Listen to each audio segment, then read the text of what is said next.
Hello everyone! For today's video, ang topic natin ay bakit nga ba tayo nasasaktan kapag may breakup?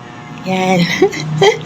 Excited na naman manood yung mga teenager dyan, ang mga estudyante ko before. Mahihilig sila sa mga hugot, mahihilig din sila sa mga ganitong mga topic. Gustong-gusto nila to. Pero nahihiya sila mag-comment. Pambihira. Pero sabi nila, nag-view po kami, ma'am. Ayan. So, shout out sa mga estudyante ko na mga nasa senior high na ngayon. God bless sa inyo mga bata. Hindi na sila mga bata ngayon. Mga dalagat binata na. Ano po? So, yun yung topic natin ngayon. Bakit nga ba tayo nasasaktan kapag may breakup? So, nasasaktan tayo kapag may breakup dahil hindi lang ito pagkawala ng isang tao. Ito rin ay pagkawala ng ating mga pangarap, plano, at emosyonal na koneksyon. So, ito yung ilang dahilan kung bakit masakit ang hiwalayan. Una ay ang emotional attachment.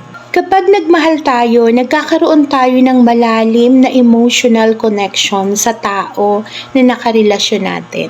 Ang utak natin ay naglalabas ng mga feel-good chemicals katulad ng mga oxytocin at dopamine kapag kasama natin ang mahal natin. Kapag biglang nawala ang taong yon, nawawala rin yung reward system sa utak natin. Pangalawa, pagkawala ng routine at companionship. Sanay tayong kasama sila. Kausap araw-araw, ka-chat, ka-date. Kapag bigla silang nawala, parang may malaking puwang sa buhay natin. Kaya nararamdaman natin yung kakulangan, kaya hinahanap natin sila. Pangatlo, pagbagsak ng tiwala at self-esteem. Lalo na kapag iniwan tayo, nagkakaroon tayo ng mga tanong sa ating mga sarili. Hindi ba ako sapat?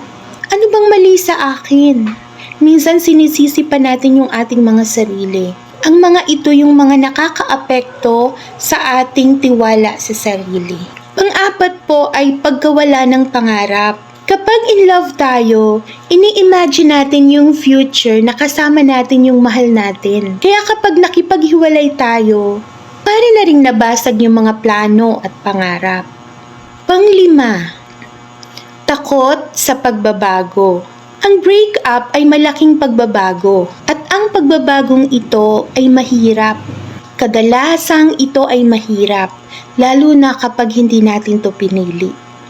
Pang-anim po ay kalungkutan at pagkakahiwalay. Ang tao ay likas na nilalang na naghahanap ng koneksyon. Kapag nawala ang isang importanteng relasyon, parang nawala na rin ang bahagi ng sarili natin. Pero eto guys, mayroong paalala sa atin ng Diyos. Sa bawat sakit ng puso, dapat nating tandaan na hindi lahat ng pagkawala ay parusa. Minsan, ito'y paglilinis, paghahanda, at pagtutuwid ng landas para sa mas mabuting bukas. Ang sakit ng hiwalayan ay tila pagpuputol ng mga sanga ng isang kahoy. Masakit sa simula, pero ito yung daan para mas lumago, mas mamunga, at mas maging malusog. Sa bawat luha, may tinuturong aral. At sa bawat wakas, may panibagong bukas. May panibagong simula na hawak ng kamay ng Diyos. Kaya't kung nasasaktan ka ngayon, humawa ka sa Kanya. Sapagkat sa Kanyang presensya, ang sugat ay gumagaling. At ang puso'y muling titibok sa tamang panahon, sa tamang paraan, para sa tamang tao. So, yan guys. I hope makatulong. So, God bless po. Ingat kayong lahat.